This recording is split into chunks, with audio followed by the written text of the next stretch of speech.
Thank you for inviting me to Iceland. Yesterday I told you a little bit about, or some of you a little bit about the Norwegian elite sport system and Olympiatoppen. And today I will tell you more about the Norwegian sport model and more about children and youth sport, and also about a little bit about elite sport and parasport.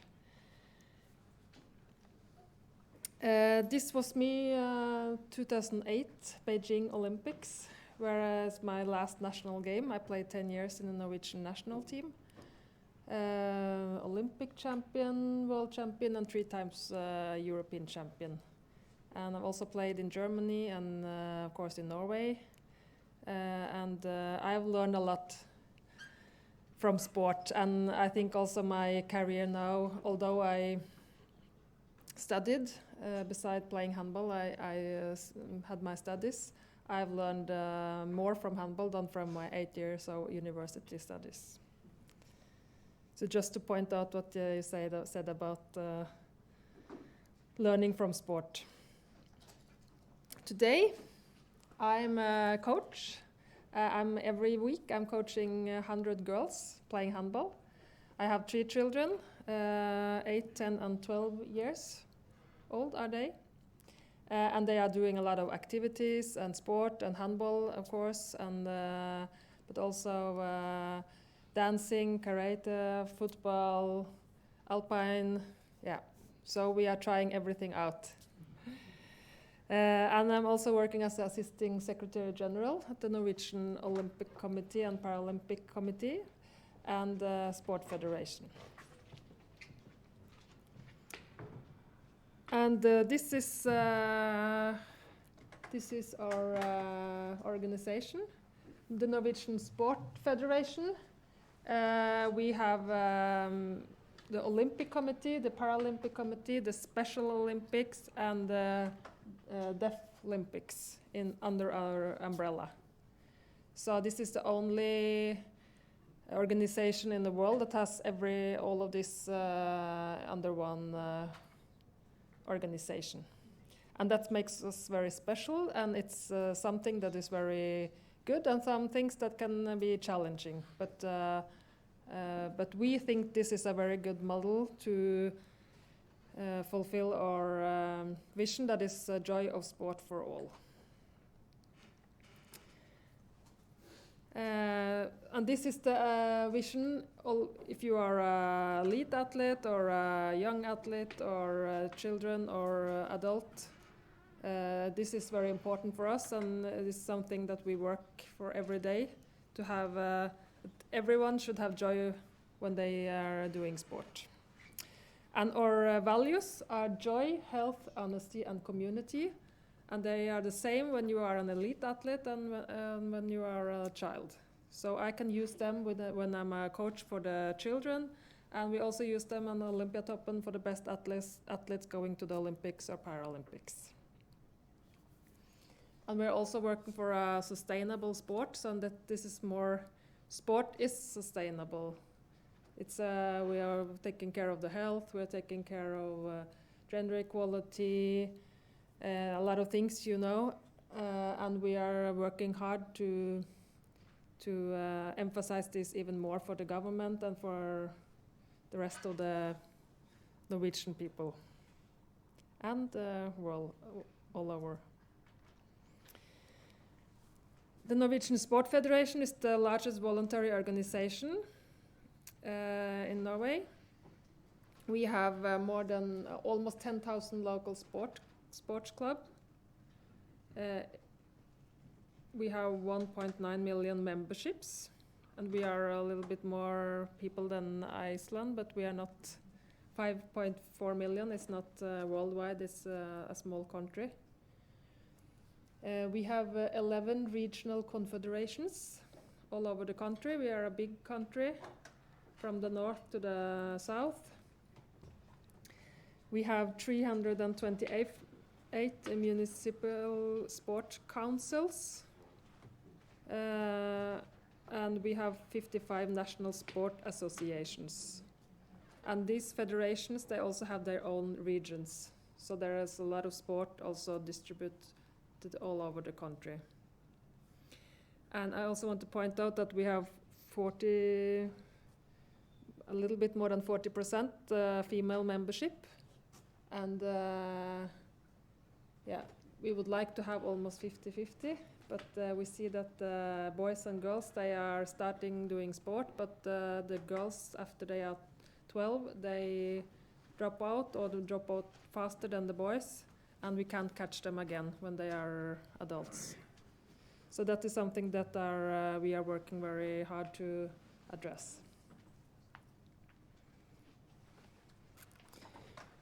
We get our profit from the national lottery. This funds from the government, and 64% of this profit every year goes to the sport.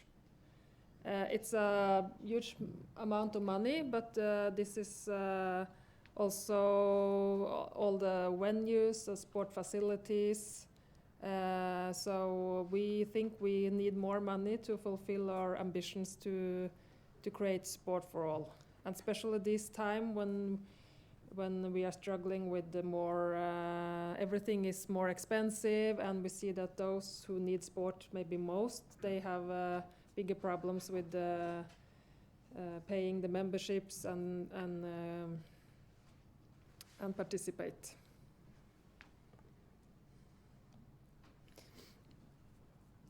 Our sport policy document is now it's from 2019 to 2023, so now on the General Assembly in June we will have a new sport policy document for the whole Norwegian sport.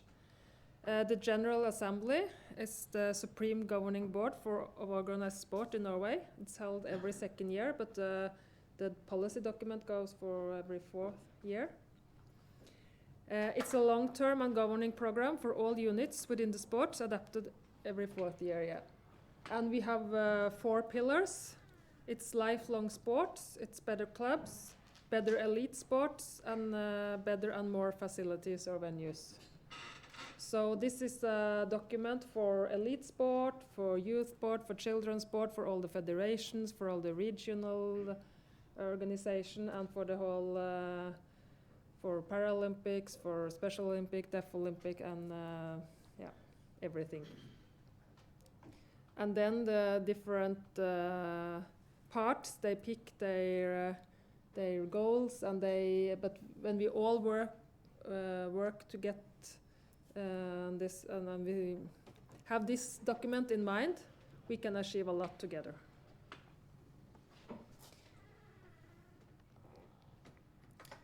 So 93% of all children in Norway, they are doing sport. Not at the same time, but during their childhood. This is a very high percentage, so we are very proud of that. But we also know that we have 72% of the 12 years old in Norway, they are doing sport actively. And that's and when they are 12, they are this is the highest percentage in the age group doing sport. And after that, this drops a little bit, and it's more for the girls than for the boys, and faster for the girls than for the boys. So that is something we will work to have good strategies to improve this rate also when they are older, because we know that if they continue to do sport when they are older, they will also continue when they are adults. And that's good for society, and it's good for each and one of us. This is some example of good athletes from Norway. They all come from a club. So the clubs are very important in our organization.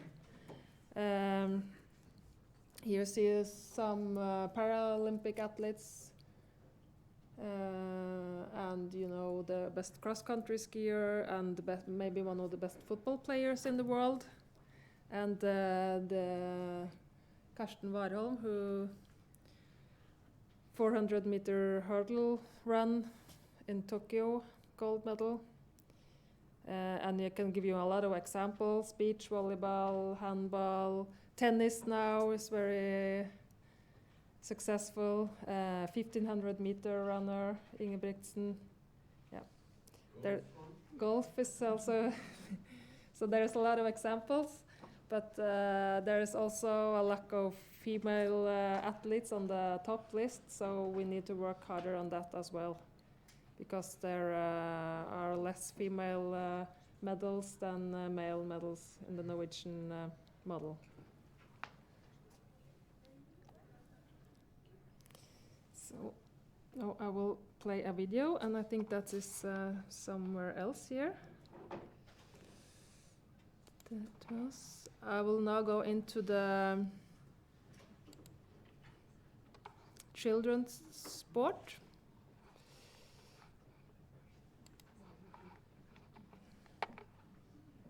The provisions on children's sport regulate competition activities for children to ensure that all children have a positive experience when taking part in competitions.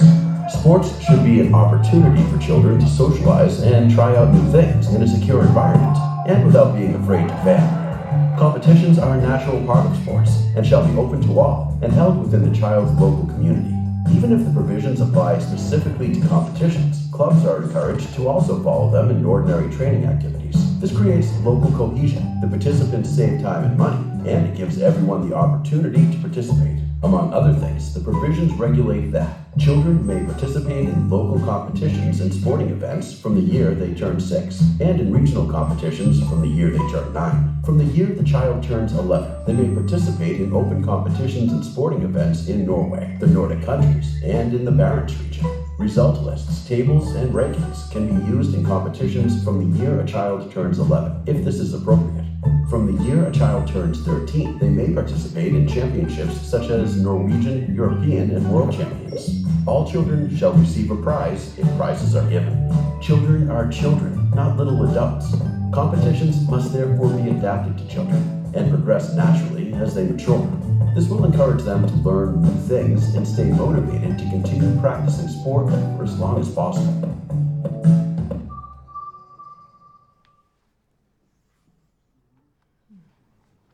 It's a little bit loud, maybe. But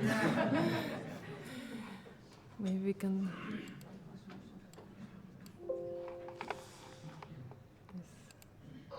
Hello, it's Philip Taylor speaking from Richmond Green Chambers, and I'm looking today at a book from Routledge. This book is Competition and Regulation in the Airline Industry, and it's given a subtitle, Can you help me? Puppets in Chaos, written by Stephen Truxell. It's just the next video that is. But I also have 2 videos. Yeah. So it's just. Yes. I can turn this a little bit. Okay. Thank you. Thank you.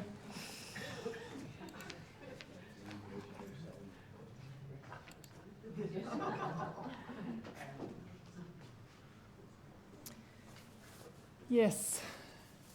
We have some children's rights in sport, and this was a short video showing some of the rights, and we are very proud of this children's rights. They are. You can read more about them. We have a brochure in English as well. It's about safety, friendship and enjoyment, mastery, influence, freedom to choose, competitions for all on the children's terms, and everyone must be allowed to play. So these should form the basis of children's activities. And they are safeguarding children's best interests. So I think that was something we were told here before, that some of the importance of these things. It's difficult to do it in praxis, but I think there is a culture now that this is the right thing, and I have good examples from handball. When I was a young handball player, we played on a big field when we were young. Now we have a smaller field. My 8-year-old boy, he's playing on the 20-meter field. My 10-year-old girl, she's playing on the 30-meter field, and my 12-year-old girl, she's playing on the full field. So we had, and there is also no tables or ranking.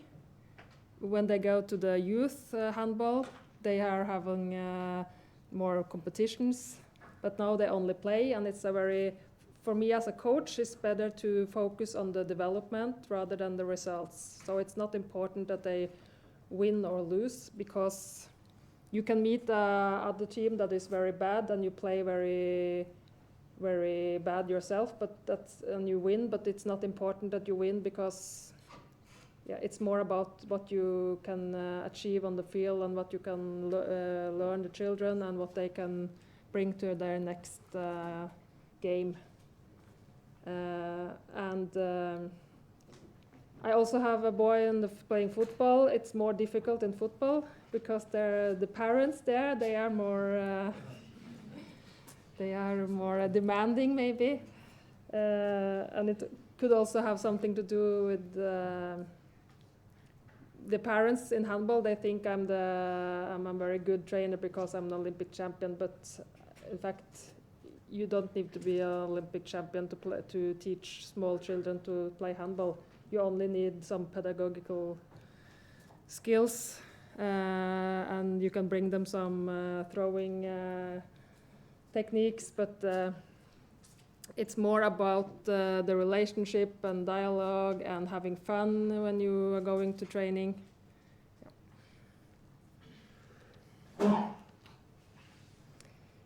Yes, I have one more video.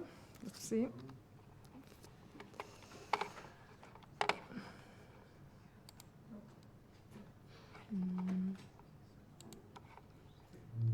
In Norway, 9 of every 10 children participate in one or more sporting activities. Children's rights in sports put the child's needs in focus and have been adopted by all Norwegian sports associations. The rights state that children are entitled to participate in a secure training environment free from pressure and exploitation. Training and competition activities shall be designed to help develop friendships and fellowships. Children have the right to experience the feeling of mastery at their own level and have the opportunity to learn through variation, versatility, and interaction. Children must have influence over their own sporting activities, so remember to ask what they thought about the session. Children have the right to choose which sport they wish to participate in and to decide for themselves how often they want to train. Sports clubs and groups should therefore collaborate to offer children a coordinated and versatile range of activities in their local community. Children have the right to choose whether they would like to participate in competitions, and both competitions and training must be suitable to their age and maturation level. Children have the right to participate in sports regardless of the financial situations in their family, and to do so in an inclusive sporting environment that is free from pressures related to equipment or costs. These rights have been established to ensure children have a positive experience every time they participate in sport.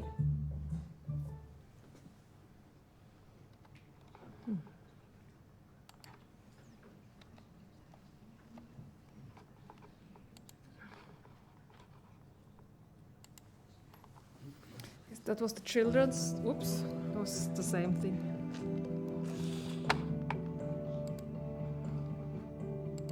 Let me see. Here. Yes, that was the children's guidelines. Now we'll talk a little bit about youth sport. And when you are 13, you are turning into youth sport. And that's a new step, because now you have more rankings and tables, and everything is a little bit more serious. And we try to work this seriousness.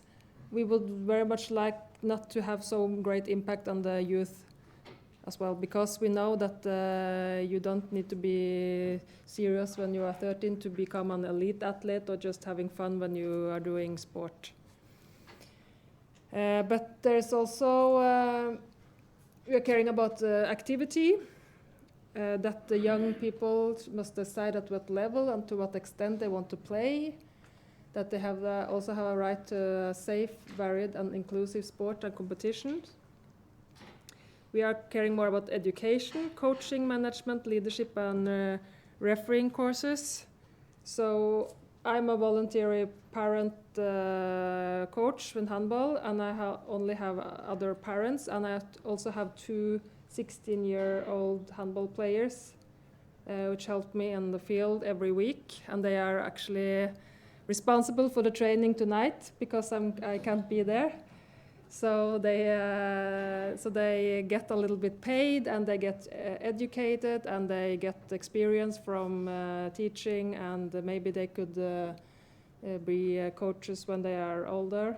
And yeah, it's good for the children as well because they look more up to them than they do to me, because I'm just a parent, so a parent of one of the girls. I'm not an Olympic champion for the girls.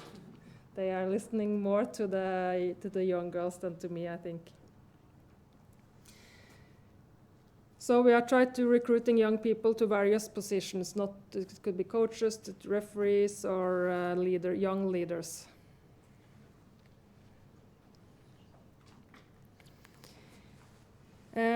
We also have some rules for the clubs. At least one person in every sports club, and most of them are volunteers.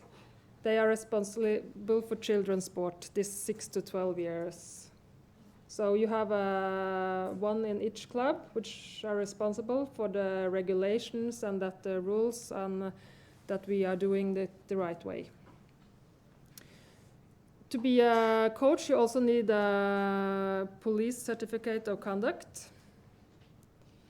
There's an online obligatory online coach certificate for coaches. Every coach needs that. And of course you can have more coach education, but this is the ground level, and you can do it in 20 minutes, half an hour. But you will be teaching this children's rights and regulations and how you should behave, and yeah, some general things, not sport specific. And we have this strategy I told you about yesterday also, the One Sport Equal Opportunities, which is a strategy for the para inclusion. So all sport in Norway should be integrated, and it should be integrated in the clubs. It should be integrated in the. We try to have it integrated in national teams, and this is for a voluntary organization. Of course, it's challenging, but we think it's the best way to handle all that we are all equal, that we should have the same opportunities and possibilities to do sport. And we have identified some strategic areas. It's lifelong sport, elite sport, competence, communication, sport facilities, equipment and support, and sponsors and partners.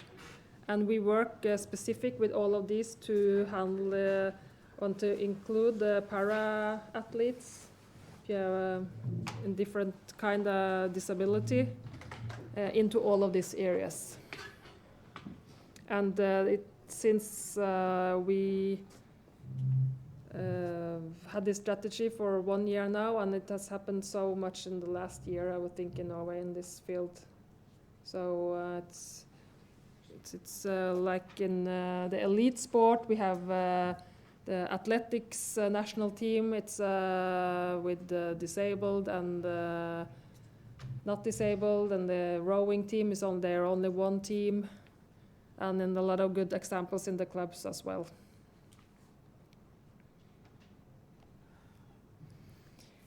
I can tell you a little bit about gender equality, because that is also very close to my heart. I had all the opportunities as a girl playing handball in Norway, but as I pointed out, only 40% of our members are women. And we also have more men than women, so that are coaches, leaders, and referees. And elite sport is dominated by men. So we now work with a strategy for gender equality in the sport. So we hope we can make big jumps in the next year, and that women have the same possibilities, and that like the para-athletes are, yeah.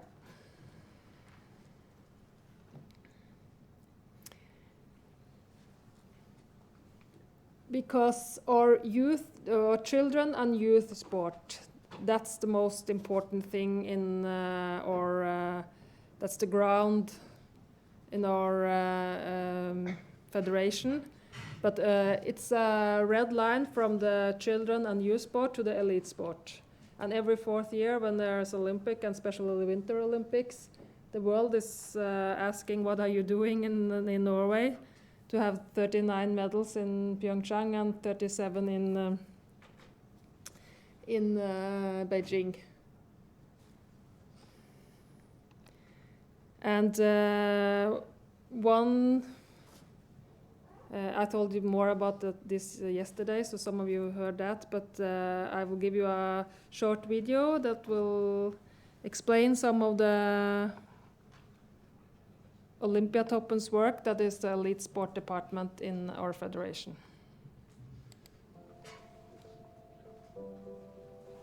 How do you become the best? So good, the whole world wants to watch you. So good, the whole world holds its breath. Will you succeed? Will you fail? Can you handle the pressure?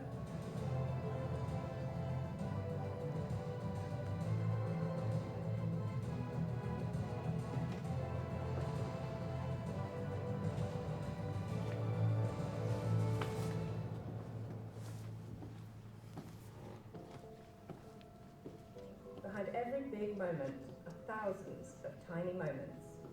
Ordinary days filled with extraordinary ambition, passion, and dedication.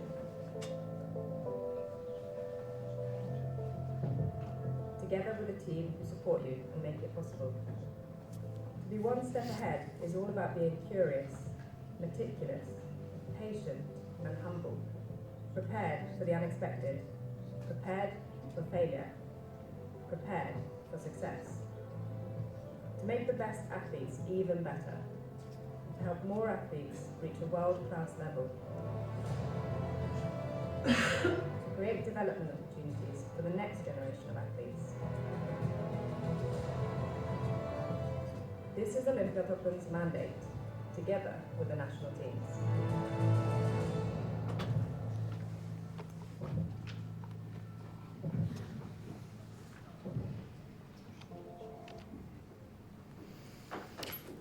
And our overarching goal in Norwegian elite sport, which is part of this strategic document I told you about, that is more new medals.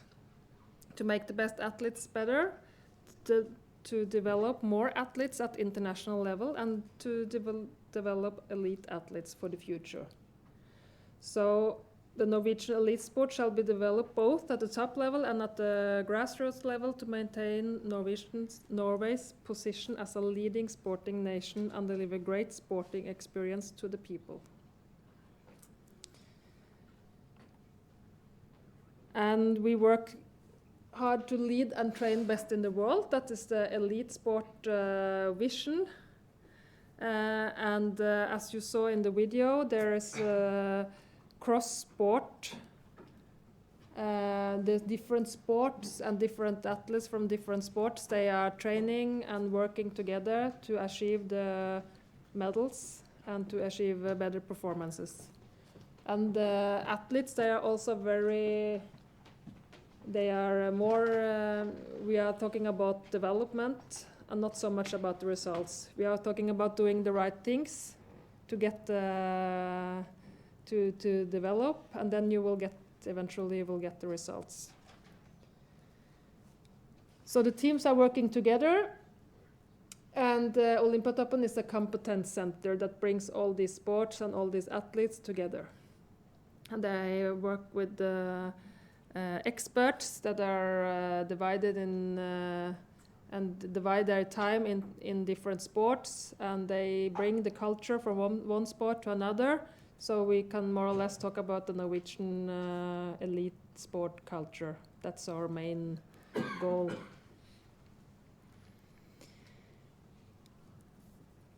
And I think this from Simen Hegstad Krüger, who was a 2 times Olympic gold medal from Pyeongchang. This is a good summary of what I'll try to tell you these 2 days. In the start of my career, my greatest motivation was to go to practice to meet my friends. Performances were not important. The social environment we had in my club with all my friends has been alpha and omega.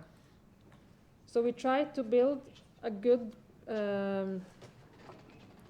clubs where the social relationships are very important with the coaches, with the parents, with the other teammates, or with your friends there. Try to motivate them to stay in the sport because they have fun, they experience development.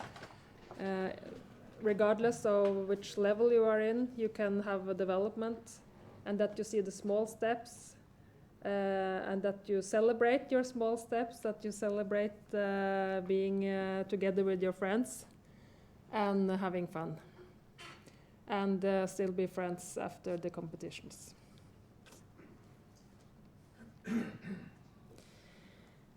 We are definitely not perfect. Here at the end I will point at some dilemmas, challenges and discussions we are having in Norwegian sport at the moment. We see more demanding parents. That could be a threat to the sport model. Volunteers versus professional coaches for children and youth. Too much stress and early specialization. We know from research that the variety of activity and experiences when you are young, that will make you a better elite athlete. There are some cultural and economic barriers to sport participation. And we have some dropout among the youth. And we will always ask us if we can create sport of joy for all.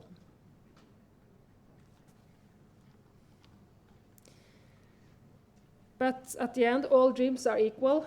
And this is from a communication campaign we had now a few months ago.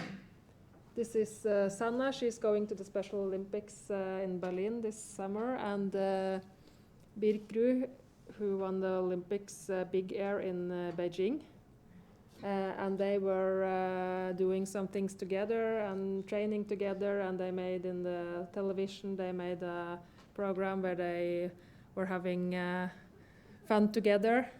So this is pointing out our vision, joy for all in sport, and that all dreams are equal.